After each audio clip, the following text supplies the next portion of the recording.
But Timanthes was an old trooper, made shrewd by hardship and the loss of many friends, and he was uneasy about this opportunity thrown their way so readily. He tugged on his helmet, signalled to Elena, and the two ranks swivelled into columns and followed him between slanting roofs. The Titan hoplites were sure-footed through the puddles. These rooftop balustrades were their aerial territory, their wind-scoured stronghold. They were the sky gods, or the sky rats, as the media referred to them. They knew every foot of negotiable ground above the streets of Edinburgh's old town, where to assemble, where to drop, where to defend, where to disappear. They could move swiftly and silently, so that people below were lucky if they caught the movement of a cloak or the hint of a weapon, and even the CCTV cameras rarely captured anything better.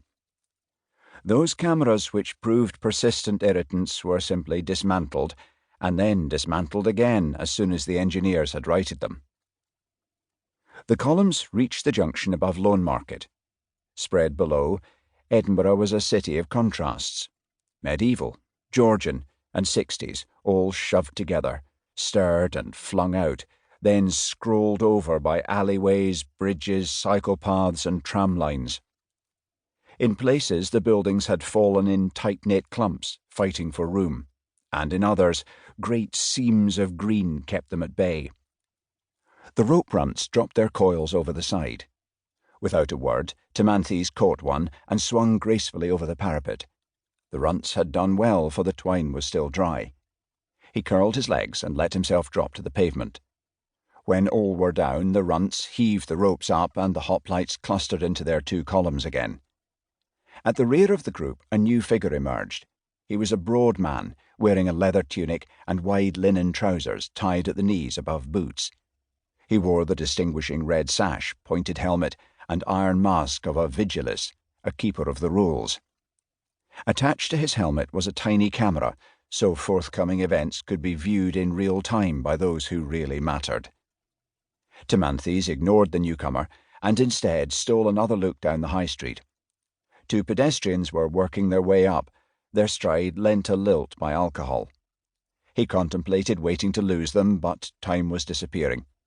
He glanced at Elena, then grunted an order and struck out at a fast jog.